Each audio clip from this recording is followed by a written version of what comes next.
El sol se colaba entre las nubes algodonosas que flotaban sobre San Miguel de los Remedios, un pueblo enclavado en las montañas de Puebla, donde el tiempo parecía moverse con la parsimonia de sus habitantes. Era martes, 15 de marzo, y la tarde tenía esa calidad dorada que solo se encuentra en los pueblos donde la modernidad llega de vez en cuando, como visita inesperada. Matías Herrera Sánchez caminaba por el empedrado irregular de la calle principal, su mochila azul rebotando contra su espalda delgada. Los parches de dinosaurios que su madre había cosido con tanto cuidado brillaban bajo la luz vespertina. Un triceratops sonriente, un tiranosaurio rex que mostraba sus dientes blancos, un diplodocus de cuello larguísimo que se extendía hasta el bolsillo lateral. «Matías», le gritó doña Carmen desde la puerta de su tiendita. «¿Cómo te fue en la escuela, mijo?» El niño se detuvo, sonrió con esa sonrisa que le arrugaba los ojos cafés y respondió con la cortesía que su madre le había inculcado desde pequeño. «Muy bien, doña Carmen, hoy aprendimos sobre los volcanes de México». «Ay, qué inteligente. Salúdame a tu mamá, ¿sí?» «Sí, doña Carmen. Que tenga buen día». Y siguió caminando. Sus tenis gastados, blancos con rayas azules, conocían cada piedra de ese camino. Había hecho esa ruta cientos de veces. Salir de la escuela primaria Benito Juárez, caminar por la calle principal hasta llegar al final del pueblo, tomar el sendero que bordeaba el Canal Seco y caminar otros 10 minutos hasta llegar a su casa, una construcción modesta de adobe y ladrillo donde lo esperaban el aroma del guisado de su madre y los ladridos alegres de Canelo, su perro. Pero ese día, algo cambió. El sendero que bordeaba el Canal Seco era una franja de tierra compactada que serpenteaba entre mezquites, pirules y nopales. Durante la temporada de lluvia, el canal llevaba agua cristalina que bajaba de las montañas, pero en marzo apenas quedaba un hilo de agua fangosa donde bebían las vacas de don Esteban. Los niños del pueblo conocían cada recodo de ese camino, cada árbol que daba sombra, cada piedra grande donde podían sentarse a descansar. Matías aminoró el paso cuando llegó al puente de concreto que cruzaba el canal. Desde ahí podía ver su casa a lo lejos, la antena de televisión sobresaliendo del techo de lámina, las macetas con geranios rojos que su madre cuidaba con devoción. Pero algo lo distrajo. Había un hombre parado junto al mezquite grande, ese árbol centenario que marcaba la mitad del camino. No era alguien del pueblo. Matías conocía a todos los habitantes de San Miguel. Eran apenas 800 personas, la mayoría relacionadas entre sí por matrimonio o compadrazgo. Este hombre era delgado, de mediana edad, vestía una camisa blanca y pantalones de mezclilla, tenía el cabello negro peinado hacia atrás y fumaba un cigarro. El niño sintió un cosquilleo en el estómago, esa sensación que su abuela llamaba cuando las tripas hablan. Se detuvo en el puente, calculando. Podía regresar por donde había venido y tomar la carretera pavimentada, pero eso significaba caminar media hora más.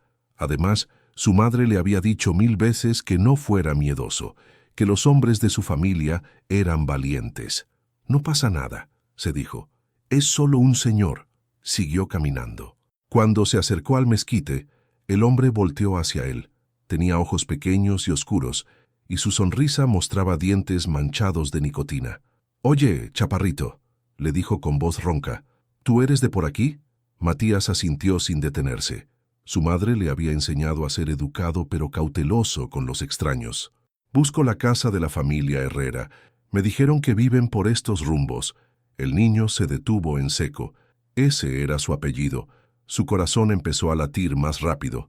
«¿Para qué los busca?», preguntó, tratando de que su voz no temblara. «Soy su primo de México. Vengo a visitarlos». Matías frunció el ceño.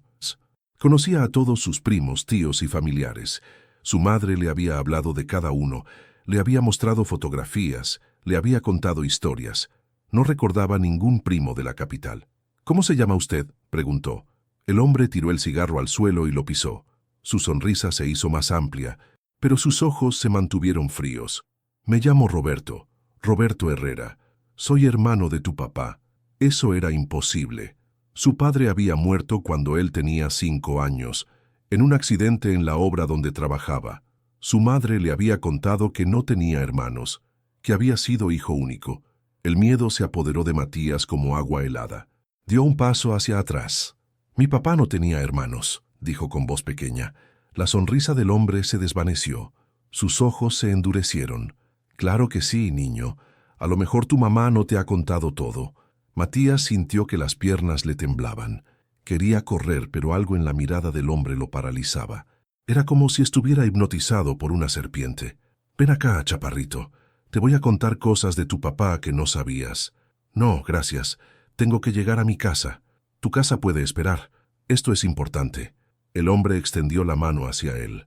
Matías vio que tenía los dedos manchados de amarillo y las uñas sucias.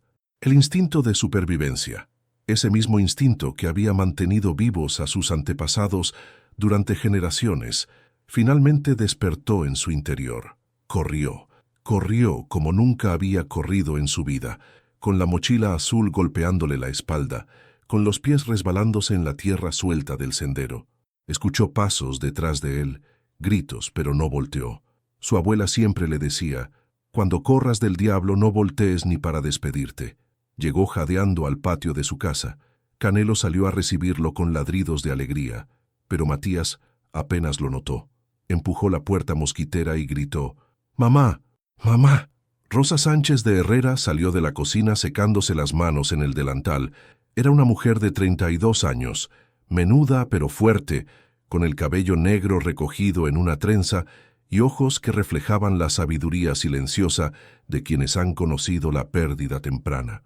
«¿Qué pasa, mijo? ¿Por qué gritas?» «Había un hombre en el sendero», dijo Matías entre jadeos. «Dijo que era primo nuestro, Roberto Herrera. Dijo que era hermano de mi papá». Rosa se puso pálida.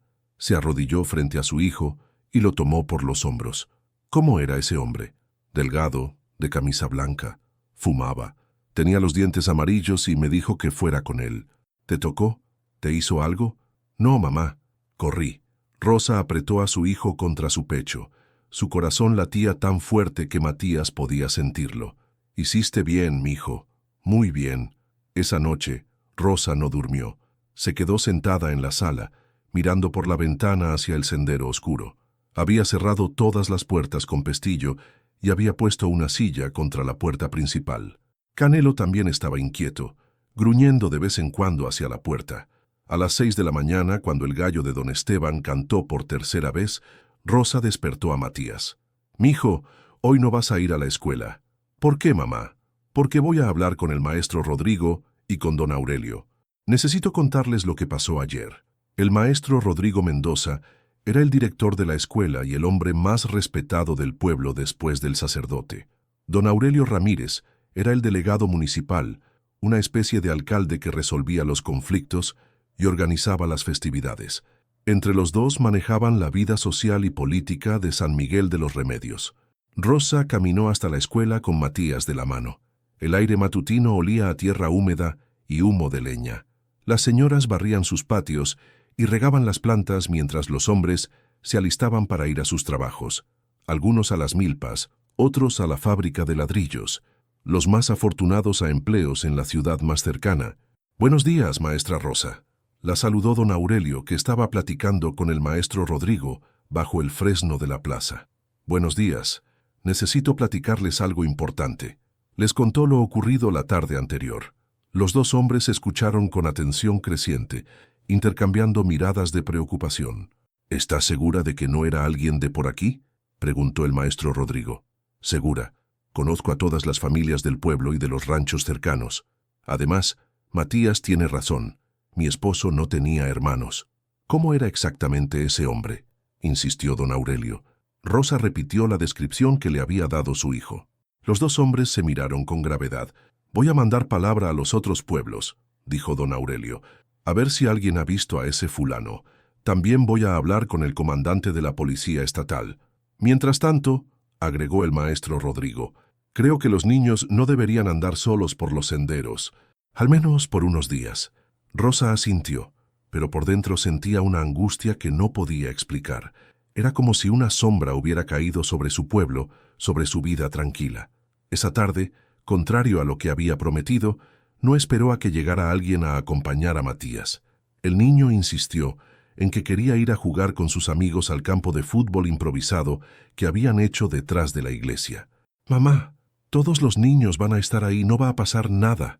Rosa dudó. Su hijo tenía razón. El campo de fútbol estaba en el centro del pueblo. Siempre había adultos cerca. Y Matías conocía a todos los niños desde que nació. Está bien, pero regresas antes de que se oculte el sol. Y si ves algo raro, cualquier cosa, gritas muy fuerte. Sí, mamá. Matías salió corriendo con su pelota de plástico bajo el brazo. Rosa lo vio alejarse, su mochila azul brillando bajo el sol de la tarde. Era la última vez que lo vería. A las 7 de la noche, cuando las primeras estrellas empezaron a aparecer en el cielo de Puebla, Rosa salió a buscarlo. El campo de fútbol estaba vacío. Los otros niños habían regresado a sus casas para cenar. ¿No has visto a Matías?, le preguntó a doña Esperanza, que vivía frente a la iglesia. Lo vi jugando en la tarde, pero se fue como a las 5. Pensé que había regresado a tu casa. El corazón de Rosa se convirtió en un puño de hielo.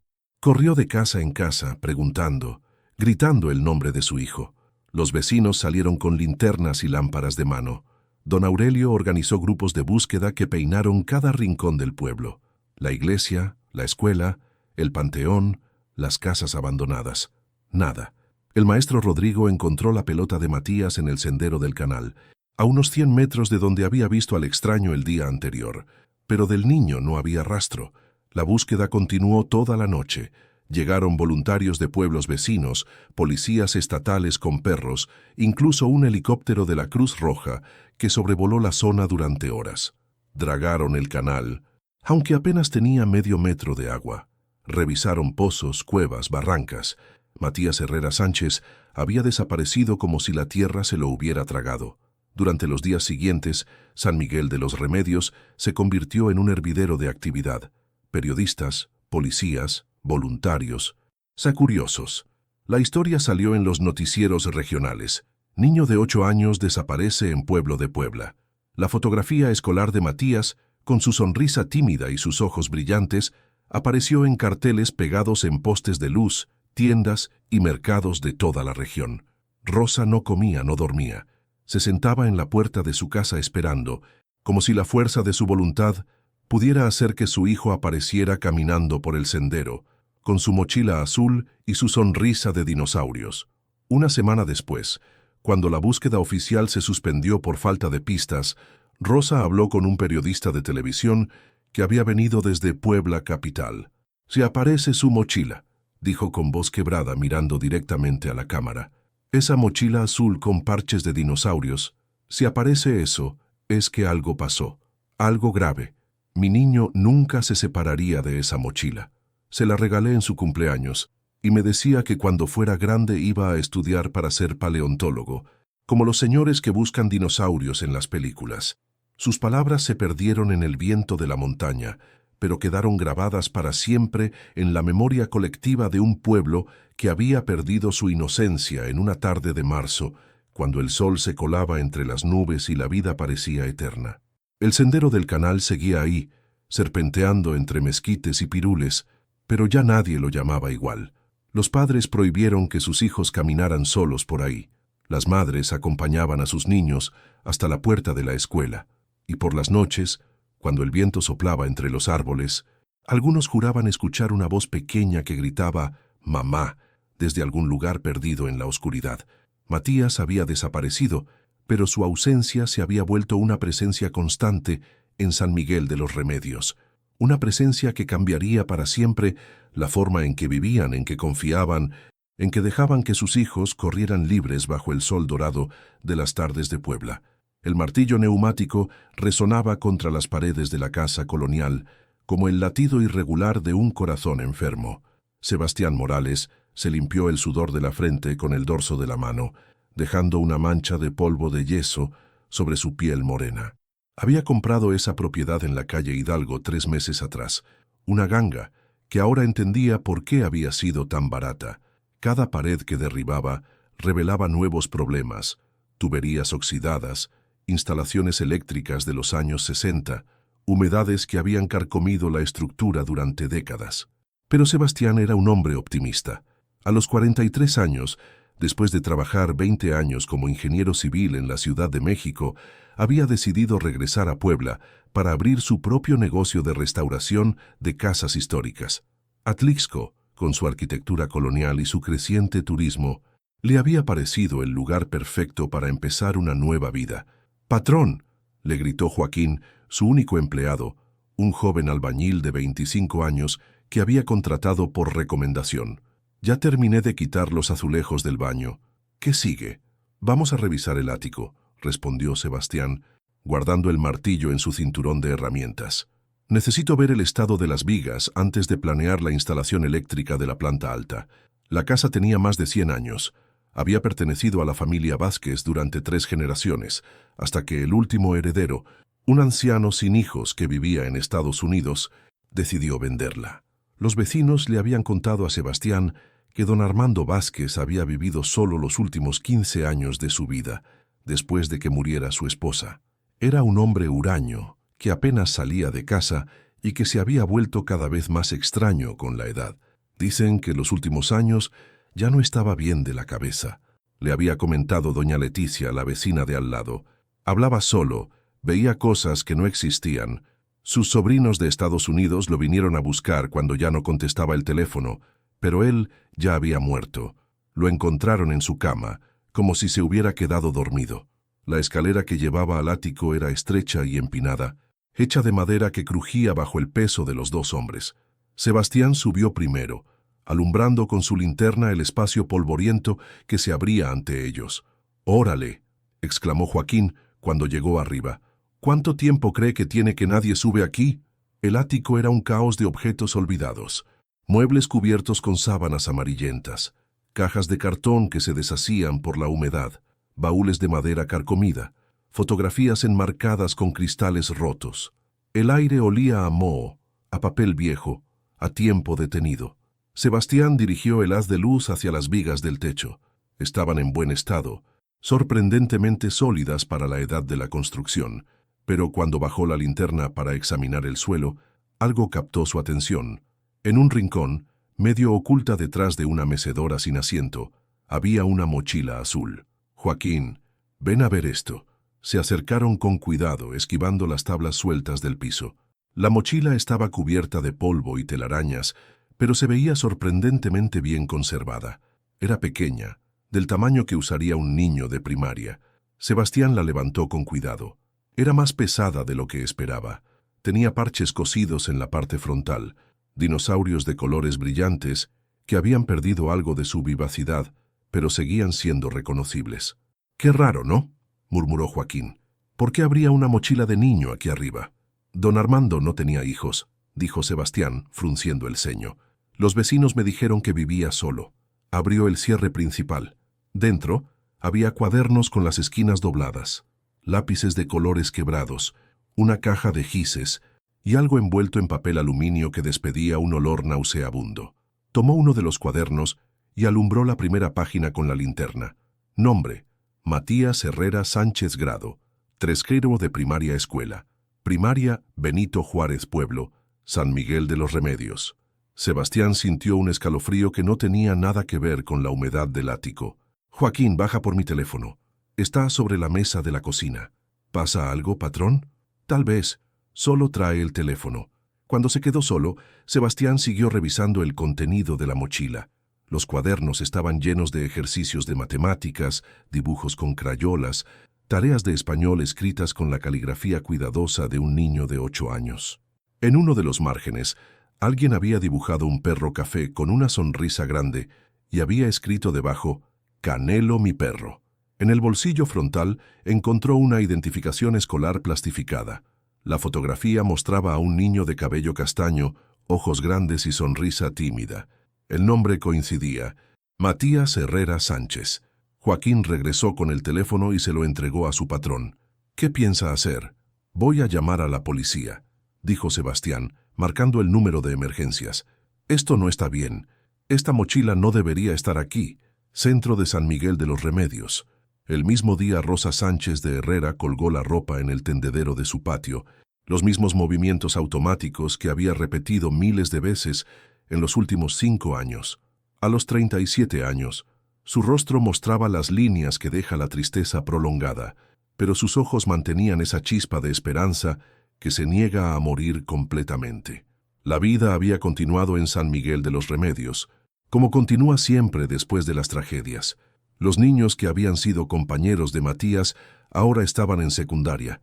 Habían nacido nuevos bebés, habían muerto algunos ancianos. Las parejas jóvenes se habían casado y construido sus casas. Pero para Rosa, el tiempo se había detenido una tarde de marzo cuando su hijo no regresó a casa. Había intentado mudarse. 2 años después de la desaparición, empacó sus cosas y se fue a vivir con su hermana en Cholula, pero no pudo. Los ruidos de la ciudad la agobiaban, la multitud la asfixiaba, y por las noches soñaba que Matías regresaba a casa y no la encontraba. Después de 6 meses, volvió a San Miguel. «Es que no puedo irme», le explicó al padre Gonzalo, el sacerdote del pueblo. «¿Y si regresa y yo no estoy?» Canelo había muerto el año anterior, de viejo y tristeza, decían los veterinarios. Pero Rosa sabía que el perro había muerto de esperar. Cada tarde se sentaba en el portal, mirando hacia el sendero del canal, esperando ver la figura pequeña de su amo corriendo hacia casa, con la mochila azul rebotando en su espalda. El teléfono sonó mientras Rosa preparaba la comida. Era un sonido que siempre la sobresaltaba, porque después de 5 años, cada llamada podía ser la llamada. «Bueno, señora Rosa Herrera». «Sí, soy yo. Habla el comandante Jiménez de la Policía Estatal.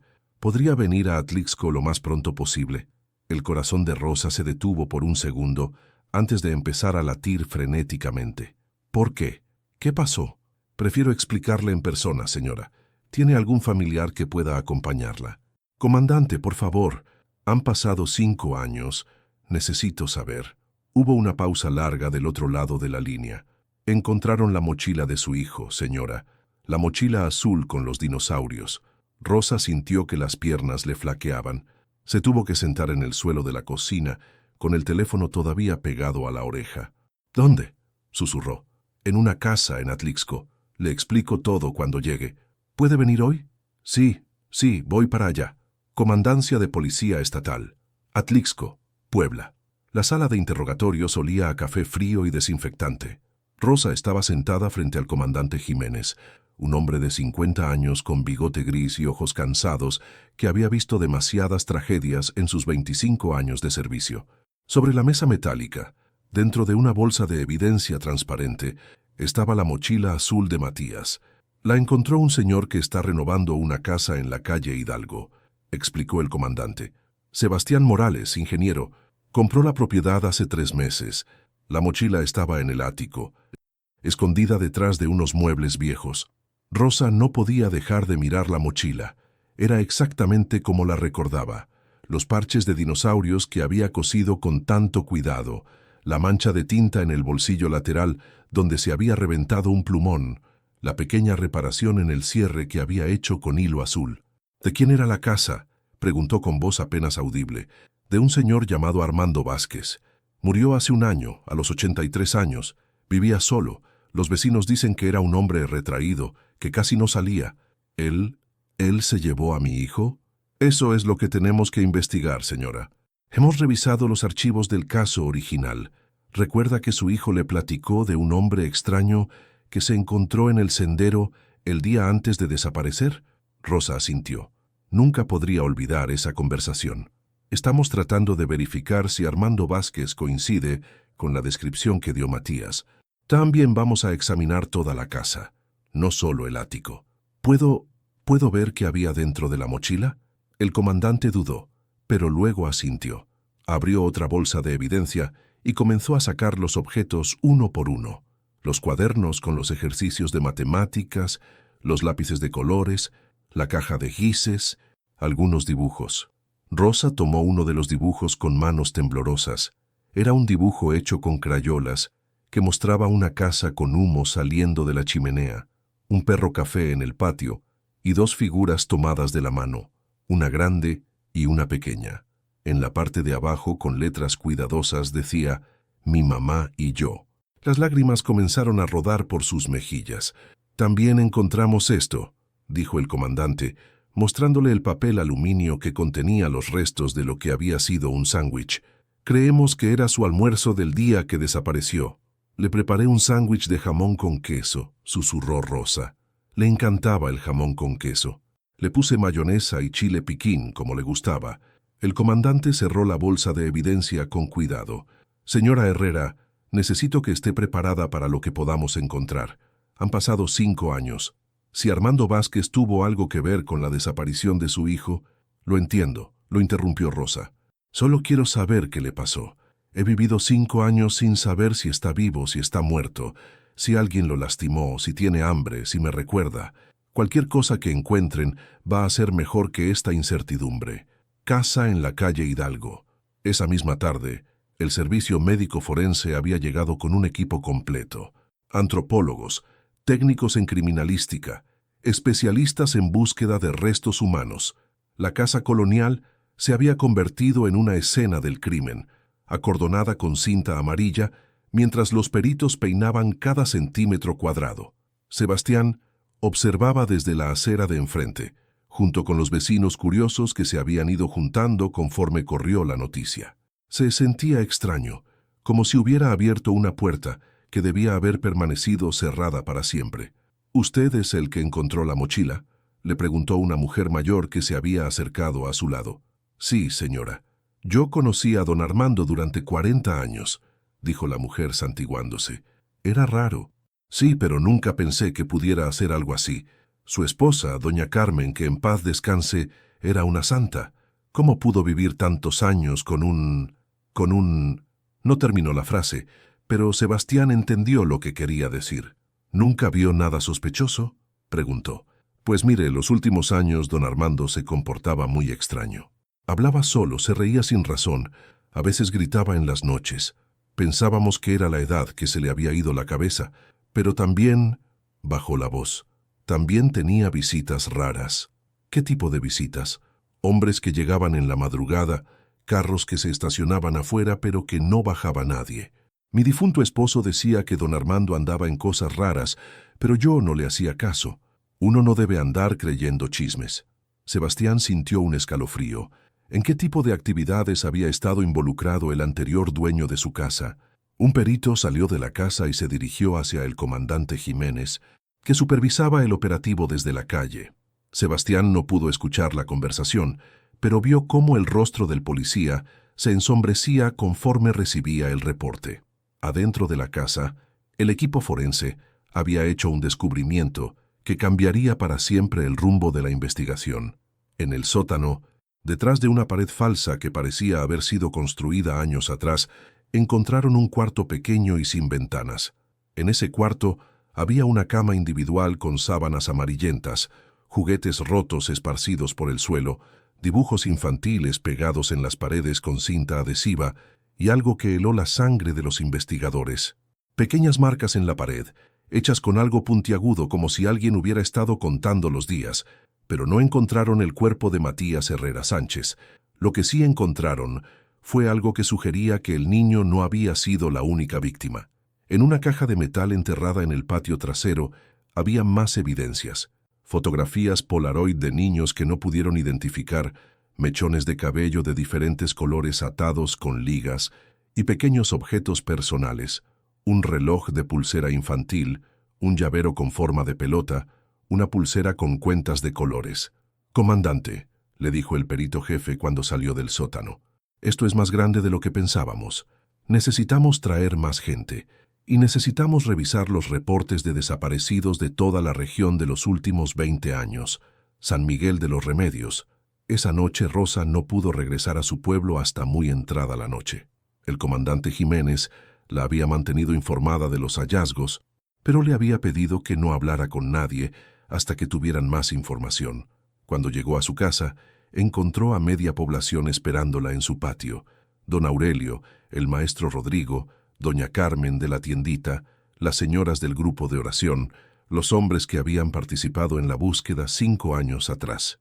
Todos querían saber, todos necesitaban respuestas. ¿Es cierto que encontraron la mochila de Matías?, preguntó doña Carmen.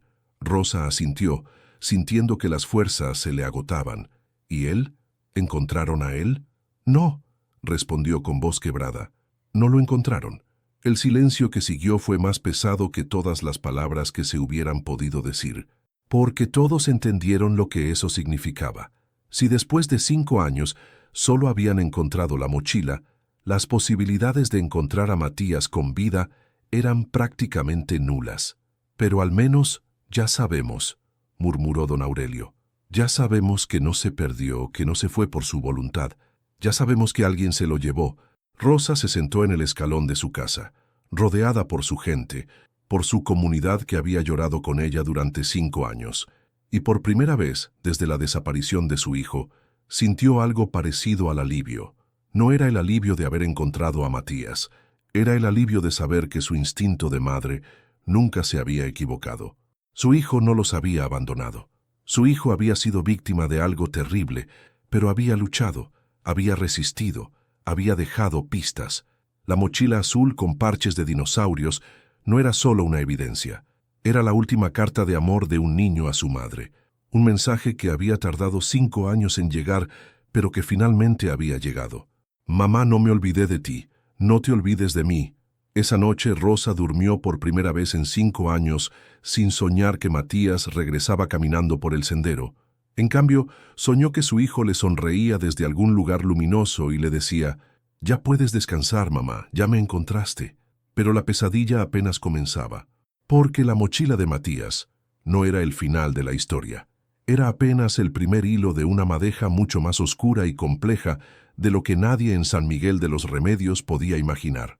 La detective Mónica Salinas había pasado los últimos 3 días sumergida entre expedientes polvorientos, actas de nacimiento amarillentas y fotografías desteñidas que contaban la historia de Armando Vázquez Mendoza. A los 38 años, con 12 años de experiencia en la policía ministerial, había visto casos que le habían quitado el sueño, pero este tenía algo diferente. No era solo la crueldad implícita, sino la meticulosa planificación, la paciencia de alguien que había construido su vida entera alrededor de un secreto terrible. «Detective Salinas», la llamó su asistente, el oficial Ramírez, desde el otro lado de la sala. «Encontré algo que le va a interesar». Mónica se acercó al escritorio, donde Ramírez tenía extendido un expediente judicial de 1978. «¿Qué es?» «Una denuncia contra Armando Vázquez por acoso a menores. Mire la fecha. Febrero de 1978. En ese entonces tenía 33 años y trabajaba como conserje en una escuela primaria de Cholula». Mónica tomó el expediente y leyó con atención. La denuncia había sido presentada por 3 madres de familia que acusaban a Vázquez de comportamiento inapropiado con sus hijos. Los seguía después de clases. Les ofrecía dulces para que fueran con él. Les hacía preguntas sobre su vida familiar. Una de las madres, Elena Morales de García, había encontrado a Vázquez esperando a su hijo de 8 años afuera de su casa. «¿Qué pasó con el caso?», preguntó Mónica. «Eso es lo extraño. El expediente se cerró abruptamente en marzo del mismo año. Sin explicación, sin resolución, como si alguien hubiera decidido que era mejor olvidarlo. ¿Quién era el director de la escuela en ese tiempo?». Ramírez pasó las páginas hasta encontrar el nombre. «Profesor Luciano Herrera Aguirre». Mónica sintió un escalofrío. Herrera. El mismo apellido de Matías. «Oficial, necesito que investigue si hay alguna relación familiar entre Luciano Herrera y la familia de Matías. Y quiero hablar con Elena Morales de García. Si todavía vive, necesito encontrarla». Casa de Elena García. Colonia San Diego, Cholula. Elena García tenía ahora 74 años, pero su memoria sobre los eventos de 1978 era cristalina. Recibió a la detective Salinas en su sala, una habitación modesta decorada con fotografías familiares y flores de papel crepé. «Nunca me olvido de ese hombre», dijo Elena, sirviendo café en tazas de peltre. «Armando Vázquez. Tenía algo en los ojos, algo malo. Mi hijo Roberto llegaba de la escuela contándome que el conserje le preguntaba cosas raras». «¿Qué tipo de preguntas?». «Si vivía solo con su mamá, si su papá trabajaba hasta tarde, si tenía hermanos, y siempre le ofrecía dulces. Un día lo encontré parado afuera de mi casa, nada más mirando hacia la ventana del cuarto de Roberto». Elena se estremeció al recordar. «¿Qué pasó cuando presentó la denuncia?». «Al principio la policía nos tomó en serio. Vinieron a la escuela, hablaron con el director, entrevistaron a otros padres, pero de repente todo se detuvo. Nos dijeron que no había suficientes pruebas, que el señor Vázquez iba a ser transferido a otra escuela y que era mejor no hacer escándalo. ¿Recuerda quién les dijo eso? El mismo director, el profesor Herrera. Nos citó a las 3 mamás que habíamos puesto la denuncia y nos dijo que era mejor para nuestros hijos que no siguiéramos con el asunto, que los niños podían resultar traumatizados si tenían que testificar. ¿Y ustedes aceptaron? Elena bajó la mirada, avergonzada después de tantos años. Éramos mujeres sencillas, detective. No teníamos educación, no sabíamos de leyes. El profesor Herrera era una persona respetada, tenía estudios. Pensamos que sabía lo que hacía. ¿Qué pasó con su hijo Roberto? Gracias a Dios no le pasó nada malo. Pero durante años tuvo pesadillas, miedo de caminar solo. Ahora es padre de familia, vive en Estados Unidos. Nunca hablamos de lo que pasó, pero sé que lo marcó. Mónica tomó notas de todo. Las piezas del rompecabezas comenzaban a formar un patrón perturbador. Señora García, el profesor Herrera tenía familia. ¿Hijos? Sí, tenía un hijo. Un muchacho que estudiaba ingeniería. Se llamaba... ¿Cómo era? Ah, sí, Rodolfo. Rodolfo Herrera, Comandancia de Policía Estatal. Esa misma tarde, la detective Salinas regresó a la comandancia con más preguntas que respuestas. Le pidió al oficial Ramírez que investigara a Rodolfo Herrera, el hijo del director que había protegido a Armando Vázquez en 1978. Detective, la interceptó el comandante Jiménez cuando entró al edificio. Necesito hablar con usted. Tenemos nueva información sobre la casa de Vázquez. En su oficina, el comandante le mostró un mapa de Puebla, donde habían marcado con alfileres rojos todos los casos de niños desaparecidos en los últimos 20 años, en un radio de 100 kilómetros alrededor de Atlixco. Hemos identificado 8 casos que podrían estar relacionados, explicó Jiménez. Todos niños entre 7 y 10 años, todos desaparecidos en circunstancias similares. Iban solos, conocían bien la ruta, desaparecieron sin dejar rastro. ¿Tenemos identificación de los objetos que encontraron en la casa? 3 de ellos, sí. El reloj de pulsera pertenecía a Miguel Ángel Ruiz, desaparecido en Huejotzingo en 2021. El llavero con forma de pelota era de Andrea Jiménez, desaparecida en Tecamachalco en 2019. Y la pulsera de cuentas era de Sofía Mendoza, desaparecida en Tepeaca en 2020. Mónica sintió que el estómago se le encogía. No era solo Matías. Había sido una operación sistemática, planificada, que había operado durante años bajo las narices de las autoridades. ¿Y los padres? ¿Ya les han informado? Estamos en proceso. Pero, detective, hay algo más.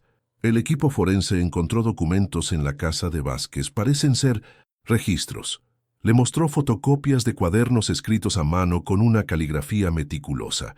Eran listas de nombres, direcciones, horarios, rutinas, como si alguien hubiera estado estudiando a los niños durante semanas antes de actuar.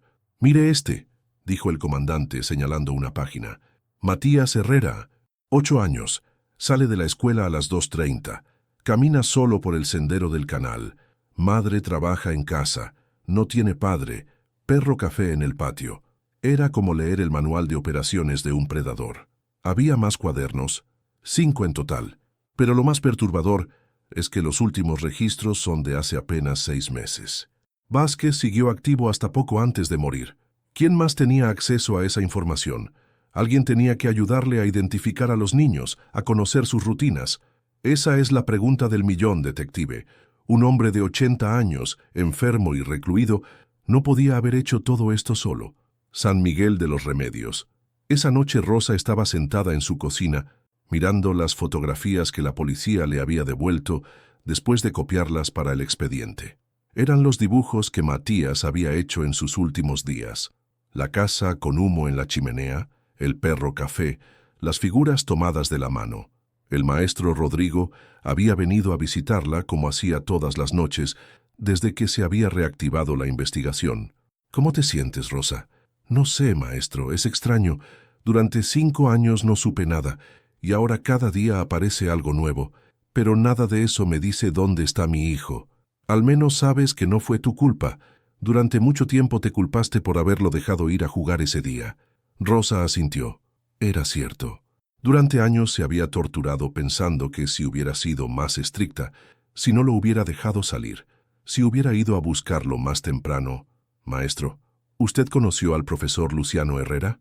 Rodrigo se sorprendió por la pregunta. Claro, fue director de la primaria de Cholula cuando yo empecé a trabajar como maestro. ¿Por qué preguntas? La policía dice que tal vez tenía relación con el hombre que se llevó a Matías. ¿Luciano? No puede ser. Era un hombre respetado, muy estricto pero justo. Tenía muy buena reputación. ¿Tenía hijos? Un hijo, Rodolfo. Se recibió de ingeniero y se fue a trabajar a México. Después se regresó a Puebla y puso un negocio. Le fue muy bien, que yo sepa. Rosa sintió una punta de inquietud. ¿Qué tipo de negocio? Construcción, creo. Hacía casas, remodelaciones, ese tipo de cosas. Un escalofrío recorrió la espalda de Rosa. Construcción, remodelaciones, como el ingeniero que había encontrado la mochila de Matías. Maestro, ¿cómo se apellida el ingeniero que encontró la mochila de mi hijo? Morales, creo. Sebastián Morales. Rosa sintió alivio, pero también confusión. Si no era Rodolfo Herrera quien había encontrado la mochila, ¿dónde estaba? ¿Qué había sido de él? Ciudad de México. Oficinas corporativas. El mismo día, Rodolfo Herrera Aguirre estaba sentado en su oficina del piso 15 de un edificio de cristal en Santa Fe, revisando los planos de un desarrollo habitacional en Querétaro. A los 58 años, había construido un imperio de bienes raíces que se extendía por todo el centro del país. Era un hombre meticuloso, ordenado, que había aprendido de su padre la importancia de mantener las apariencias y no hacer ruido. Su secretaria tocó la puerta. Ingeniero, tiene una llamada de Puebla. Es de la policía estatal. Rodolfo sintió que se le secaba la boca. Había estado esperando esa llamada durante una semana, desde que había visto la noticia en el periódico. Encuentran evidencias de desaparecidos en casa de Atlixco. Dígales que no estoy. Ya les dije que estaba en junta, pero insisten. Dicen que es urgente. Rodolfo se aflojó la corbata. Después de tantos años, había pensado que todo había quedado enterrado con la muerte de Armando, pero los muertos a veces hablan a través de las cosas que dejan atrás. Pásamela. Ingeniero Herrera. Habla la detective Mónica Salinas, de la Policía Ministerial de Puebla. Necesito hacerle algunas preguntas sobre Armando Vázquez Mendoza. No sé quién es esa persona. Señor Herrera, tenemos registros que indican que su padre, Luciano Herrera, conocía a Vázquez en 1978. También tenemos evidencia de que usted ha tenido contacto con él en años recientes. Rodolfo cerró los ojos. La evidencia. Siempre había evidencia. Detective, creo que hay una confusión. Ingeniero, encontramos su tarjeta de presentación en la casa de Vázquez y encontramos transferencias bancarias de su empresa a una cuenta que él manejaba. Le sugiero que venga voluntariamente a declarar. Sería mejor para todos. Rodolfo miró por la ventana hacia la ciudad que se extendía bajo él como un mapa. Había construido todo esto ladrillo por ladrillo, proyecto por proyecto, siempre cuidando que nada lo salpicara. Pero ahora la verdad se alzaba como una construcción que había estado planeando durante décadas y finalmente estaba lista para derrumbarse sobre él. ¿Cuándo quiere que vaya? Mañana, si es posible. A las 10 de la mañana. Ahí estaré. Cuando colgó el teléfono, Rodolfo se quedó inmóvil durante varios minutos. Luego abrió el cajón inferior de su escritorio y sacó una botella de whisky que guardaba para las ocasiones especiales. Se sirvió un vaso y se lo tomó de un trago. Después marcó un número que sabía de memoria. Miguel, soy Rodolfo. Tenemos un problema muy grande. Atlixco, casa en construcción de Sebastián Morales. Esa noche, Sebastián no podía dormir. Había instalado un colchón inflable en lo que sería la sala de su casa, porque no se sentía cómodo durmiendo en el hotel desde que había encontrado la mochila. Era irracional, lo sabía, pero necesitaba estar cerca, necesitaba entender qué había pasado en esa casa. Había estado investigando por su cuenta, hablando con los vecinos, haciendo preguntas que tal vez no debería hacer, y había descubierto cosas que lo inquietaban. Don Armando no había vivido solo todos esos años. Tenía visitas regulares, siempre los mismos carros, siempre en horarios específicos. Los vecinos habían aprendido a no preguntar, a no ver, a no recordar. Es que don Armando podía ser muy persuasivo, le había dicho doña Leticia esa tarde. Cuando alguien hacía preguntas que no le gustaban, pasaban cosas. Se les descomponía el carro, se les inundaba la casa, perdían el trabajo. Coincidencias, decía la gente, pero eran muchas coincidencias. Sebastián se levantó del colchón y caminó hasta la ventana que daba al patio trasero. La luna llena iluminaba el lugar donde los peritos habían excavado, donde habían encontrado la caja de metal con los trofeos de Armando Vázquez. De repente, vio una luz moviéndose entre los árboles del fondo del terreno. Era una linterna. Alguien que caminaba con cuidado para no hacer ruido. Su primer instinto fue llamar a la policía, pero algo lo detuvo. Quería saber quién era. ¿Qué buscaba? Tomó su propia linterna y salió por la puerta trasera, caminando descalzo sobre el pasto húmedo por el rocío nocturno. La figura se detuvo cuando escuchó sus pasos. Era un hombre mayor, delgado, vestido con ropa oscura. «¿Quién es usted?», preguntó Sebastián alumbrándolo con la linterna. El hombre se cubrió los ojos con la mano. «Era amigo de don Armando. Vine a ver si dejó algo aquí». «¿Qué tipo de algo?» «Documentos, cartas, cosas personales». Sebastián se acercó más. El hombre tenía unos 60 años, cabello canoso, manos que temblaban ligeramente. La policía ya revisó todo. Si había documentos, ya se los llevaron. No entiendes. Había cosas escondidas, cosas que solo yo sabía dónde estaban. ¿Usted sabía lo que hacía Armando Vázquez? El hombre lo miró durante un largo momento. Sus ojos reflejaban algo que podía ser miedo, culpa o ambas cosas. Todos sabíamos algo, pero nadie sabía todo. Así funcionaba. Así se protegía él y nos protegía a nosotros. ¿Nosotros? ¿Quién es más? El hombre se dio cuenta de que había dicho demasiado. Dio un paso hacia atrás. «Olvida que me viste aquí. Olvida esta conversación. Si sabes lo que te conviene, vende esta casa y vete de Atlixco». ¿Es una amenaza? Es un consejo. Don Armando está muerto, pero lo que él construyó sigue vivo, y no les gusta que los molesten. El hombre se alejó caminando rápidamente hacia la calle. Sebastián lo siguió, pero cuando llegó a la banqueta ya había desaparecido. Se quedó parado en la calle vacía, con la linterna en la mano y 1000 preguntas en la cabeza. ¿En qué se había metido al comprar esa casa? ¿Qué tipo de organización había operado desde ahí durante décadas? Y la pregunta más inquietante de todas, ¿seguían operando? De regreso en la casa, Sebastián no pudo dormir. Se quedó sentado en el colchón inflable, mirando hacia el techo donde había encontrado la mochila de Matías, pensando en todas las historias que esas paredes habían visto y silenciado. No sabía que en ese momento, en una oficina de Santa Fe, Rodolfo Herrera estaba haciendo llamadas para limpiar todos los cabos sueltos que pudiera haber dejado su socio muerto. No sabía que la detective Mónica Salinas había descubierto que los casos de niños desaparecidos seguían un patrón geográfico que coincidía exactamente con los proyectos de construcción de la empresa de Herrera. No sabía que Rosa Sánchez de Herrera estaba despierta en San Miguel de los Remedios, mirando las fotografías de su hijo y preguntándose si alguna vez sabría toda la verdad sobre lo que le había pasado. Lo único que sabía era que había abierto una puerta que no podría volver a cerrar, y que del otro lado había algo mucho más grande y oscuro de lo que había imaginado. La mochila azul con parches de dinosaurios había sido solo el principio. Rodolfo Herrera llegó exactamente a la hora acordada. Vestía un traje gris impecable, llevaba un portafolio de piel y había contratado al mejor abogado penalista de la ciudad. Pero por debajo de su apariencia controlada, la detective Mónica Salinas podía ver las señales del miedo, las manos que temblaban ligeramente, la mandíbula tensa, los ojos que evitaban el contacto directo.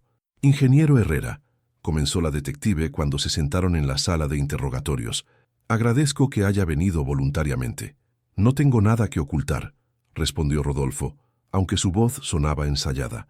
«Esperemos que sea así. Empecemos por lo básico. ¿Cuál era su relación con Armando Vázquez Mendoza?» Rodolfo miró a su abogado, quien asintió. «Lo conocí a través de mi padre cuando yo era muy joven. Mi padre era director de la escuela donde trabajaba Vázquez como conserje». ¿Sabía usted que en 1978 su padre protegió a Vázquez de acusaciones de acoso a menores?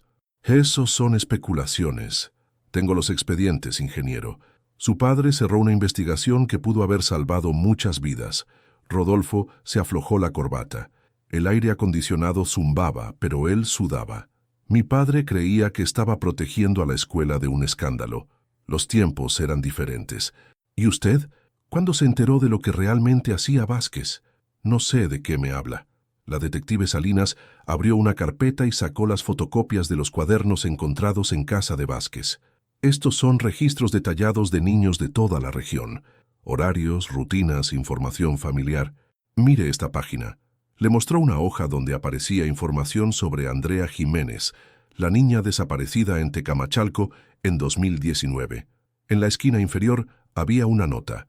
Proyecto residencial Las Flores. RH Constructora. Acceso viable por obra. RH Constructora es su empresa, ingeniero.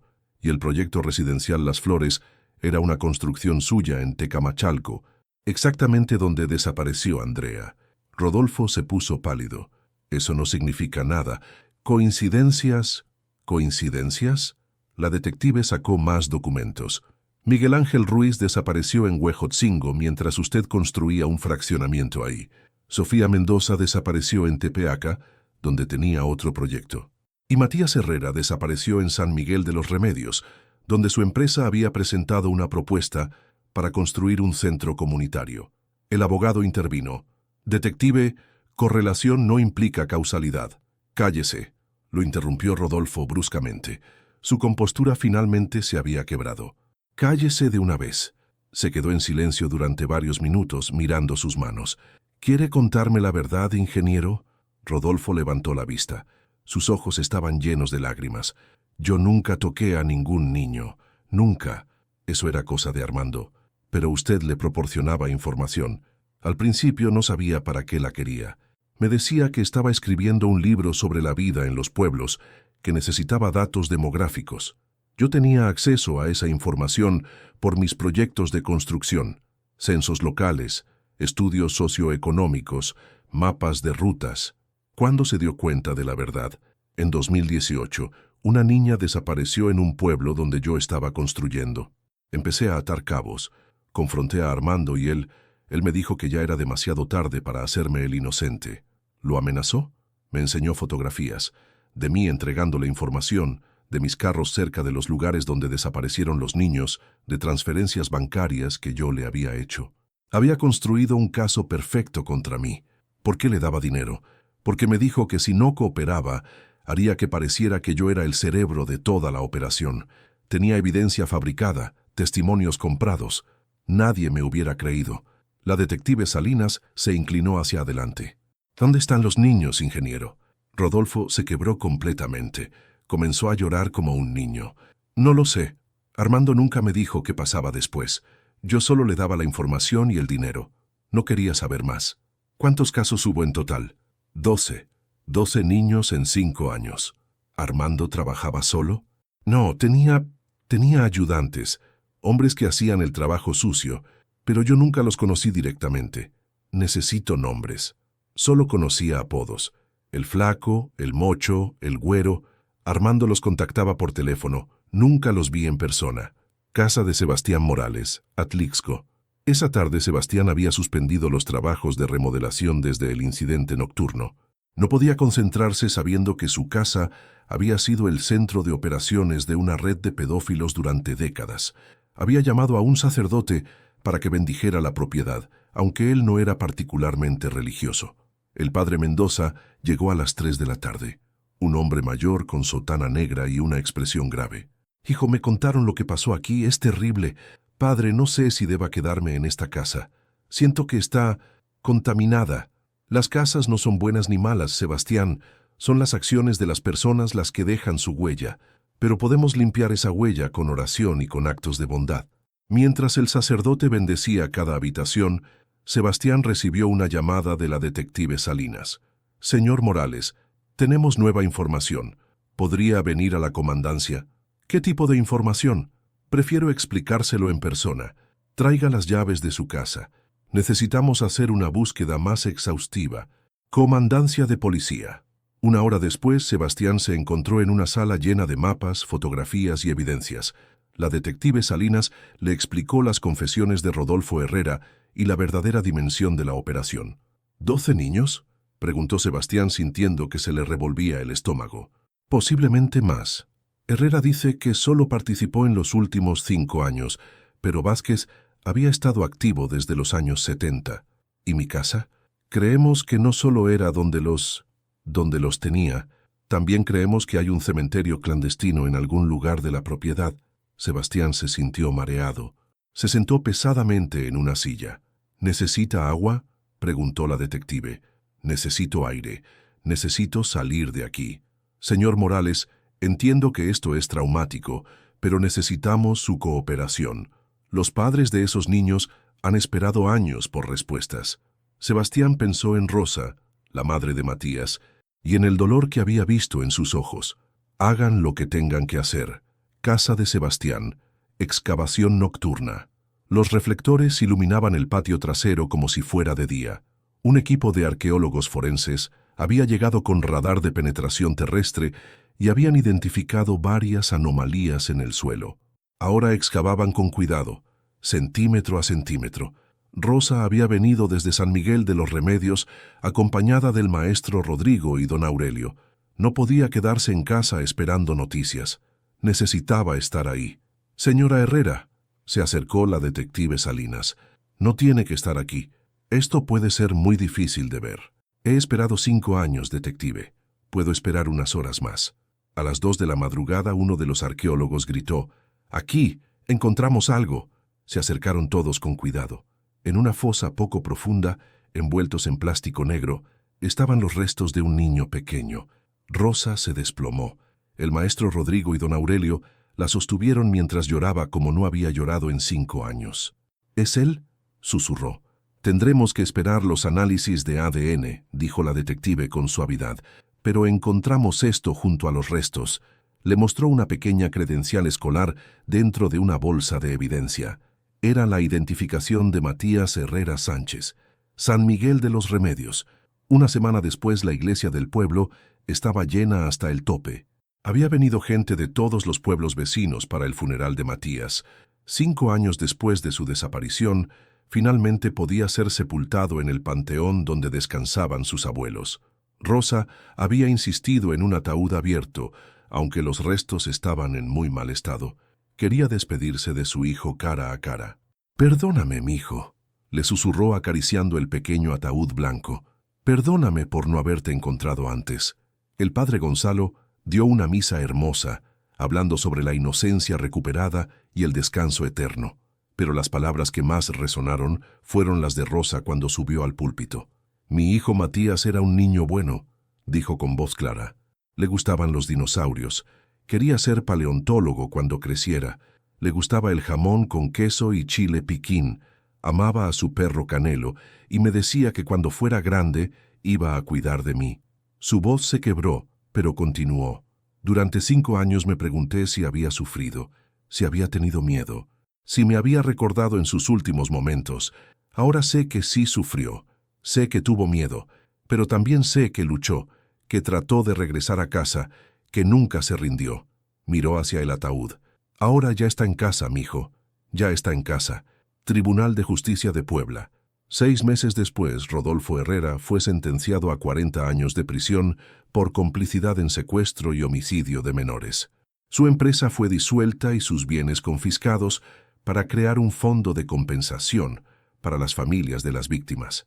Los ayudantes de Armando Vázquez, el Flaco, el Mocho y el Güero, resultaron ser Miguel Santos, Roberto Morales y Esteban López, 3 hombres con antecedentes penales que habían trabajado como empleados ocasionales en los proyectos de construcción de Herrera. Fueron capturados y confesaron su participación a cambio de penas reducidas. En total se recuperaron los restos de 8 niños enterrados en la propiedad de Atlixco. 4 casos permanecían sin resolver, pero las familias al menos tenían certeza y podían comenzar a sanar. Casa de Sebastián Morales. 1 año después, Sebastián nunca terminó la remodelación. En lugar de eso, donó la propiedad al gobierno estatal para convertirla en un centro de atención a víctimas de violencia infantil. La casa donde habían ocurrido tantas tragedias se convirtió en un lugar de sanación. El centro llevaba el nombre de Casa Matías y tenía como logo una mochila azul con dinosaurios. Rosa había insistido en ese detalle. «Quiero que los niños que vengan aquí sepan que no están solos», había dicho. «Quiero que sepan que alguien los está buscando, que alguien no se va a rendir hasta encontrarlos». San Miguel de los Remedios. 2 años después, Rosa seguía viviendo en la misma casa. Pero había hecho algunos cambios. Había convertido el cuarto de Matías en un pequeño santuario donde guardaba sus juguetes, sus dibujos y sus fotografías. No era un lugar de tristeza, sino de memoria alegre. Había adoptado un perro, un cachorro café al que llamó Canelo II, y había comenzado a trabajar como voluntaria en el centro de víctimas, ayudando a otras madres que vivían la pesadilla que ella había vivido. El sendero del canal había sido convertido en un sendero familiar con bancas y lámparas solares. Los niños del pueblo volvían a caminar por ahí, pero nunca solos. Las madres los acompañaban, las comunidades se cuidaban entre sí. La inocencia perdida había sido reemplazada por una vigilancia amorosa. «¿No te da tristeza pasar por ahí?», le preguntó un día el maestro Rodrigo. «Al contrario», respondió Rosa, «ahora es un lugar donde los niños están seguros». Es lo que Matías hubiera querido. Atlixco, casa, Matías. Inauguración. El día de la inauguración del centro. Rosa cortó el listón acompañada por las otras madres que habían perdido a sus hijos. Sebastián había venido desde su nuevo hogar en Querétaro, donde había comenzado una nueva vida lejos de los recuerdos dolorosos. «Señora Rosa», le dijo, «espero que este lugar pueda honrar la memoria de su hijo». «Ya lo está haciendo», respondió ella, mirando a los niños que jugaban en el patio, donde antes había estado el cementerio clandestino. Matías siempre quiso ayudar a otros. Ahora lo está haciendo. En la pared principal del centro había una placa de bronce que decía: «En memoria de Matías Herrera Sánchez y todos los niños que perdieron su camino a casa. Que su luz guíe a otros hacia la seguridad». Debajo había una imagen de una mochila azul con parches de dinosaurios, el símbolo que había llevado a descubrir la verdad y que ahora representaba la esperanza de que ningún niño más desaparecería sin que alguien lo buscara hasta encontrarlo. Epílogo. San Miguel de los Remedios. 5 años después del juicio, Rosa tenía 45 años y había encontrado una forma de paz que no creía posible. No había vuelto a casarse, pero tenía una vida plena rodeada de la familia extendida que había adoptado en el centro de víctimas. Cada año, el 15 de marzo, organizaba una marcha por los niños desaparecidos. Caminaban desde la escuela hasta el panteón, siguiendo la ruta que Matías había tomado por última vez. Al final soltaban globos azules con forma de dinosaurio. «¿Por qué dinosaurios, mamá Rosa?», le preguntó una niña que participaba en la marcha. «Porque los dinosaurios existieron hace millones de años, pero todavía los recordamos», explicó Rosa. «Y porque mi hijo creía que incluso las cosas que desaparecen pueden ser encontradas si las buscas con cuidado». Esa noche, como todas las noches durante 10 años, Rosa se sentó en el portal de su casa y miró hacia el sendero del canal. Ya no esperaba ver a Matías caminando hacia casa con su mochila azul, pero sí veía a otros niños, niños vivos y seguros, que corrían y jugaban bajo la protección de una comunidad que había aprendido que cuidar a los pequeños es la responsabilidad de todos. La mochila de Matías había aparecido 5 años después de su desaparición, y con ella la verdad sobre lo que le había pasado. No era la verdad que Rosa había esperado, no era el milagro que había pedido todas las noches durante una década, pero era la verdad, y con la verdad había llegado la justicia, y con la justicia había llegado la paz. En el cielo estrellado sobre San Miguel de los Remedios, donde el tiempo se movía con la parsimonia de sus habitantes y la vida continuaba como siempre continúa después de las tragedias, una madre había encontrado la forma de convertir su pérdida más grande en el regalo más importante que podía darle al mundo.